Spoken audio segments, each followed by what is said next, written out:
पीछे बड़ी खबर बांग्लादेश से ही जुड़ी हुई। बांग्लादेश से इस वक्त की बड़ी खबर, हिंदुओं के खिलाफ हिंसा पर बड़ा खुलासा हुआ है। बांग्लादेश में 5 महीने में 32 हिंदुओं का मर्डर हुआ है, 13 रेप और मंदिरों पर हमले की 133 घटनाएं हुई हैं।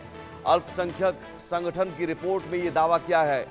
तख्ता पलट के 15 दिन के अंदर ही 9 मर्डर हुए। अल्पसंख्यकों पर हमले की रिपोर्ट 2 हिस्सों में तैयार की गई है।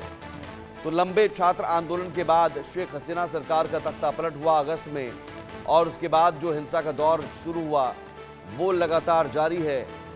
और जो रिपोर्ट आई है अल्पसंख्यक संगठन की रिपोर्ट, उस रिपोर्ट में खुलासा हुआ है कि शेख हसीना जब देश छोड़कर भागी, उसके बाद जब मोहम्मद यूनुस आए, इसके साथ ही बांग्लादेश में हालात भी बिगड़ गए। पुलिस रातों रात अंडरग्राउंड हो गई, लॉ एंड ऑर्डर ध्वस्त हो गया। बेकाबू भीड़ के निशाने पर सबसे ज्यादा अल्पसंख्यक, खासतौर पर हिंदू आए।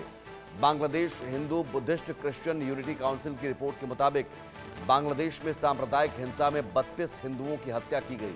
ये घटनाएं 4 अगस्त 2024 से 31 दिसंबर 2024 के बीच हुई हैं। रेप और महिलाओं से उत्पीड़न की 13 घटनाएं हुई। मंदिरों पर हमले के 133 मामले सामने आए। काउंसिल के मुताबिक तख्ता पलट के बाद महज 15 दिन में अल्पसंख्यकों के खिलाफ सांप्रदायिक हिंसा की कुल 2010 घटनाएं हुई हैं। 11 जनवरी 2025 को बांग्लादेश की चीफ एडवाइजर के दफ्तर से बताया गया कि 2010 में से 1769 केस तो कंफर्म हैं। इनमें से 1415 मामलों में जांच की जा चुकी है। 354 मामलों का रिव्यू किया जा रहा है। बांग्लादेश सरकार ने 10 दिसंबर तक अल्पसंख्यकों पर हुए हमलों के मामलों में 70 लोगों को कस्टडी में लिया। वहीं कुल 88 केस दर्ज किए गए हैं।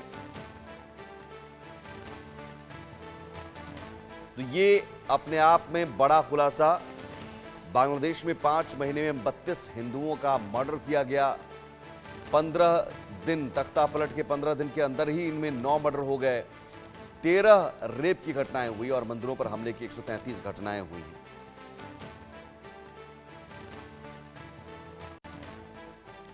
और इस